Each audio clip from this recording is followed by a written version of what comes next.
is Jalen Rose. I am David Jacoby. We are Jalen Jacoby. What exactly is it that we do, Mr. Anthony Rose? We're highly trained professionals, and we're going to do our best to solve race relations in the United States of America. Right now? While giving the people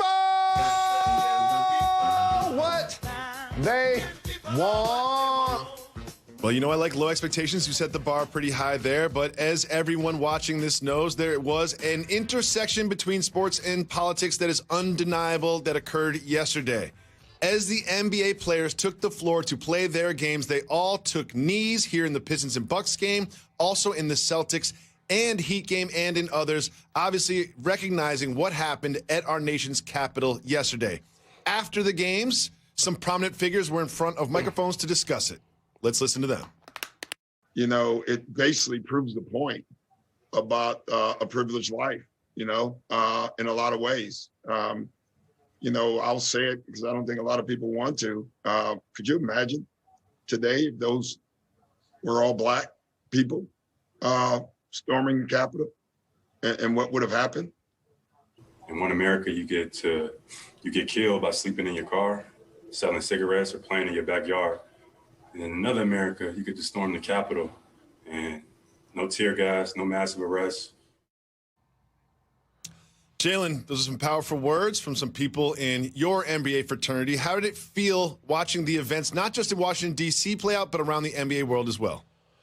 So as I acknowledge what took place at the Capitol yesterday, I also want to send hope that progress was actually made, Jacoby. Because the people that were storming, trying to overthrow the democracy of the United States by using white supremacy as a tool, it proved that the world has actually passed them by. Because we were watching, glued to our televisions, glued to our phones, watching something that we thought we'd never see. A physical attempt to overthrow the government. 4 people died. They were scaling the side of the building, Jacoby. They were in offices of people in Congress, putting their feet on desks. And you know this behavior was aided. For anybody that's ever been to an airport, for example, I would say to get into the Capitol should be 100 times more difficult. Law enforcement was complicit in basically allowing them. There's footage of law enforcement moving fences, allowing people in, Jacoby, ushering them in, taking selfies, running away from them as they were in to avoid confrontation. And so this now became the image of 2021 that colored people have been screaming to the high heavens, trying to tell the world that existed for the last 400 plus years. The difference was there were so many people that wanted to fight it. There's so many people wanted to deny how we were treated so vastly different because of the color of our skin. The formation of the police department initially happened, Jacoby, to corral slaves. That has always been a tumultuous relationship because we always knew we were the people being governed the toughest and the roughest. We were being chained. We were being locked up. We were being sprayed. Dogs were being sicked on us. You didn't see that happening yesterday. Where were the rubber bullets? Where was the law and order? It wasn't taking place. And why was it not taking place? Is because the people who were unhappy about what's happening in their United States of America, in their minds, still believing that an election was stolen from them that wasn't, felt some sort of privilege, Jacoby, that we're going to overthrow the government. And that image right there, after what happened via the election in Atlanta, when we saw the 2 Senate candidates now who are elected, that now give Senate the majority, that image of the Confederate flag in the White House speaks 1,000 words. And I, like you, was devastated by what I saw. But again, I want to acknowledge the progress. At one time, there were people that felt like that, carrying that flag that looked like that. The difference is they were wearing hoods. Now, the revolution is being televised, and we see them. And it's okay. You can feel that way. But the rest of the world has passed you by. In the general election, in Atlanta, in our heads, in our hearts, we have passed you by. Catch up. Very well put. Strong words from you, Jalen. And before I move on to my thoughts, I just want to just commend all of the people in the NBA world, because we all, yesterday afternoon, no matter where you were, you watched these images on your phones, on your television screens, and it's just jarring. It's shocking. It's wild. And the idea that these men and women in the NBA circles came together and decided, you know what, we're going to express ourselves. We're going to play, and then after playing a basketball game, have to face microphones and questions about these very difficult issues to speak about, and do so powerfully and eloquently. I want to commend them first. And I also want to say that this isn't new. Jalen, we've been doing this show for 10 years, and the intersection of sports and politics comes up over and over and over again. Yep. And it really, really spiked this summer. And a lot of that had to do not just with the general systemic racism, but something that you spoke about, the treatment of black and brown people from the hands of law enforcement. Obviously, what not limited to, there was the killing of George Floyd, the killing of Breonna Taylor, and the shooting of Jacob Blake. Now, in all these instances, there's two sides of the coin. There's always like a yeah, but. Oh, George Floyd, yeah, but he committed a crime and he resisted arrest. Oh, Breonna Taylor, yeah, but maybe they shot at the officers first and they were defending themselves. Jacob Blake, yeah, but he had a knife, right? When you look at the juxtaposition of the treatment of those people that went into the Capitol building and the people that marched in the Black Lives Matter movement, there is no yeah, but. There it is right there. If you look at the way that these people were treated on the steps of the Capitol and the way that the people were treated on the streets of cities and towns, you know, riding with the Black Lives Matter flag, there's no yeah, but. There it is. There's the double standard. There's the inequality. There's the excessive force. There's the systemic racism right in front of your face. It's in those images. We watched it play out yesterday. There is no more question about this problem that has not only been going on this summer, it's been going on for centuries, that needs to be fixed. And if you can still look at the way these people were treated and the way that other demonstrators were treated that are black and brown and don't see that double standard, then I don't know what to tell you. I really, really don't. Jalen. And that's why taking a knee like Colin Kaepernick, who was vilified for doing it, is so symbolic. Because like I've said the entire time, it's a peaceful protest. It's a peaceful protest. And it continues to highlight over the years, it doesn't matter if we turn the other cheek like MLK, if it's eye for an eye, like Malcolm X, if regardless, like you mentioned, it seemed to be that yeah, but. And now all of a sudden, the images of things that I saw growing up, people being sprayed with water hoses, having to use inferior accommodations of the bathroom and of water fountains and of restaurants, and having to cross the street when they saw white people, to graduating to now seeing images of young black people wearing hoods and now being symbolic because all of a sudden they're being harassed by law enforcement or people who want to play officer, and all of a sudden unarmed people are being harmed, are being killed, families are being devastated, and then falsifying the police report in some, if not many, of these cases. You just said it right there. You're an officer, you're in the Capitol, and somebody who broke into the Capitol broke the window. You have your colleagues' guns drawn. 4 people have died, and they taking selfies? And again, this is where I keep stressing. This is where the revolution gets televised. This is white Americans unhappy with great glory. It's something that we have felt for so very long. We were promised 40 acres and a mule. We didn't get that.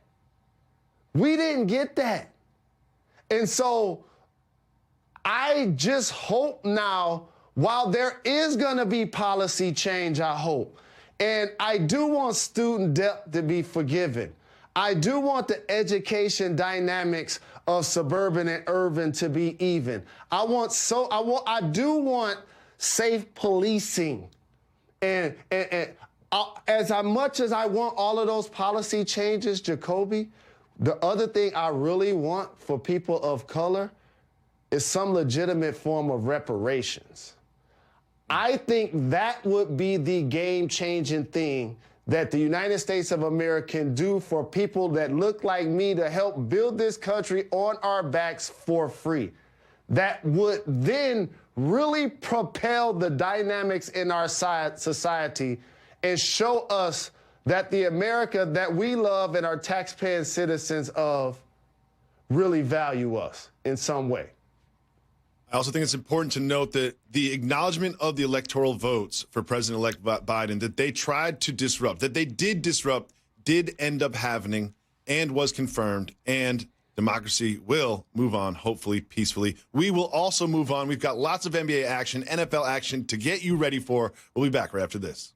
From Pier 17 in the South Street Seaport and brought to you by Chase. Welcome back to Jalen and Jacoby. If you'd like to hear our expanded thoughts on the events in the Capitol yesterday, make sure you listen to our podcast where we always have exclusive content. But right now we will turn our thoughts towards the world of sports. There were NBA games last night and some great ones. Eastern Conference Finals rematch between the Celtics and the Heat went down to the wire until Peyton Pritchard with the putback. What did you take away from this game last night, the rematch of the Eastern Conference Finals? Well, you start with Peyton Pritchard because anytime you're playing basketball without Kemba Walker at the point, you expect there to be a drop-off, and he's brought something different that now when you get him back, he's going to be a contributor more than they probably anticipated at the beginning of the season. Good point. And then you put that with the continued development of Tatum and Brown, and now all of a sudden the Celtics again playing against the Miami Heat, who won the East last year. Those are always going to be big games, so that's definitely a big-time win by that squad. Well, I said two things coming out of the NBA bubble. There were two people that went from stars to superstars in the bubble. One was our homegirl Malika, and the other one was Jimmy Butler. And Jimmy Butler this year has been off to a little bit of a slow start, I will say. What do you think about Jimmy Butler so far this year? The thing about Jimmy Butler, he's struggling shooting that three, Jacoby. Doug Collins always talked to me about this. The game is so hard when you can't shoot. So that's what I saw. I was happy to see him score 26 against the Celtics. However, you know he's rugged and tough. He plays basketball like an NFL running back, and he's dealt with some injuries. He's dealt with some injuries coming to this season, so I appreciate him trying to fight through it. But he's had some single-digit games and then a 20-plus point game. And so when he starts to play like he's capable, that's when they're going to hit their stride. He has not hit a single three-pointer yet this season. Well, that wasn't the only good game last night. We had another one between the Jazz and the Knicks right here in New York City, where the streets are kind of talking about the Knicks, Jalen Rose. New York, and one of the reasons they're talking about him is performances like last night. The first half looked dominant for the Jazz, but then the Knicks started coming back.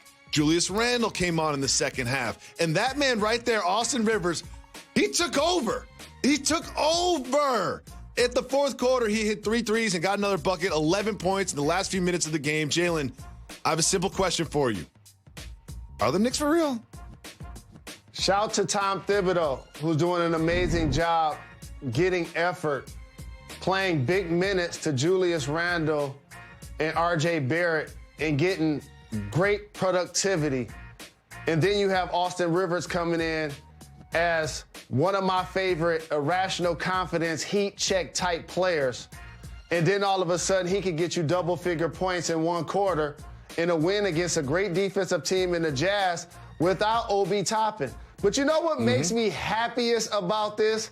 As a Michigander, that went to the university, that also spends a lot of time on the East Coast with a lot of my coworkers and friends and family. You know what warms my heart? What makes you happy, Jalen? I like it when you're happy. So many New York Knickerbocker fans can now smile and feel good about their team.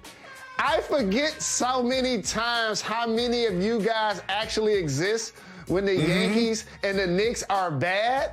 But when you guys are good, if it wasn't the pandemic, if this wasn't the pandemic, you'd see a lot of Knicks hats, a lot of Knicks hoodies, a lot of people congregated outside of MSG on game day.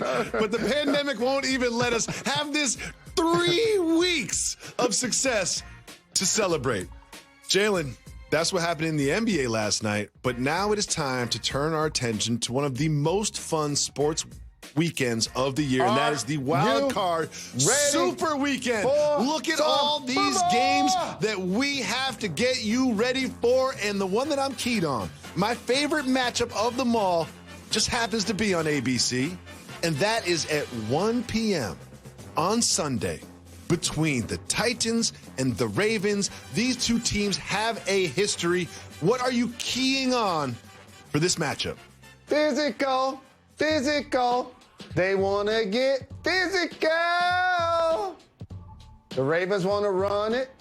So do the Titans. You're going to see Lamar, who had over 1,000 yards rushing. You're going to see Dobbins. On the other side, you're going to see that guy right there, King Henry. Get off. Playing all 3 downs. The last couple of games, not even catching out of the backfield. I guess you don't need to when you can rush for 2,000 yards. So the key is going to be Ryan Tannehill. Is he going to be better than most teams' quarterbacks like we talked about earlier in the year? Because when you start to look at squads around the league, it's like, when you throw his name out there, you be like, he ain't top 10. And then you're like, wait a minute. He's been a difference maker. So that's what I'm looking to see. Whose physicality in the run game pays off? And can Ryan Tannehill be a game changer in the playoffs like he was last season? See, Jalen, you watch a lot of football and you're intelligent. You understand that success on the ground is going to be the key to this. And we know that both these teams can run the ball, but can these teams stop the run? And when you look at the numbers, that will show you which way this game is going to go. Because when you look at their defenses, look, the Ravens are 8th in the league at stopping the run. The Titans, they're almost in the bottom 3rd. And rushing touchdowns, the Ravens are 4th in the league. Titans, bottom 3rd. 3rd down rush percentage, 2nd in the league for the Ravens. Titans, almost last in the league. Jalen, that is why I predict that it will be the Ravens that will literally run away with this one to start the slate on Sunday. And one thing I love about this game, Jalen Rose, I love drama. I love storylines. I love tension and conflict. And this game has some, because if you remember, it seems like it was like 3 months ago, but before they played in Baltimore, the Titans congregated on the logo of the Ravens. And you know who wasn't happy about that? Mr. Harbaugh came out to have a conversation with Malcolm Butler. And then Mr. Vrabel got involved. This is why I'm excited for this one. Not just all the action on the field, but these teams don't like each other. Division rivals. I've got the Ravens winning this one. Who do you got? Mouth football. And I'm riding with you. That was great teamwork as I talked about the run game. You talked about the defense not being able to stop the run. So I agree with you. The Ravens are going to do a better job at it. They'll advance. Rob Gronkowski told us something about Tom Brady that's going to blow your mind. Make sure you stay tuned to hear that. You won't believe it. Eagle Apple. Great taste is great taste is great taste. Drink responsibly. Part of Happy Hour.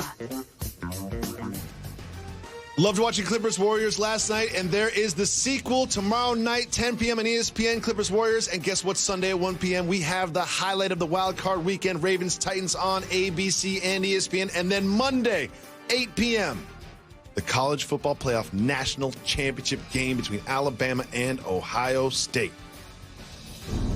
Welcome back to Jalen Jacoby. Jalen, Gronk was asked to tell a story about his quarterback, and he did not disappoint. I would just say, going to the Kentucky Derby and seeing him take a shot and just seeing his face after in disgust, like I'm putting this alcohol in my body, and you know, takes a shot, and you're just like, like, oh, how am I going to throw next week? What was it a shot of? I think Fireball. Come on, Tom. Fireball goes down smooth. Like, that wasn't Bacardi 151 or Overproof Rum. Fireball's easy, Tom. I got something for you youngsters. That cinnamon whiskey hit different when you plus 40, dog. Trust me. I still love it, though. Jalen, we have some good news on this very strange day. I don't know if you've noticed, but the Michigan Wolverines basketball team hasn't lost a game yet. They're 10-0. How do you feel about that? I see you, Big Noob. Congratulations to the squad playing with effort, with leadership, with balance. We shooting the three. We getting points in the paint. I'm really excited about this season and what Jawan has done for the program. Multiple players contributing. Hail to the victors. Great job by the Michigan men's basketball team. We'll be back tomorrow on ESPN at 2 p.m.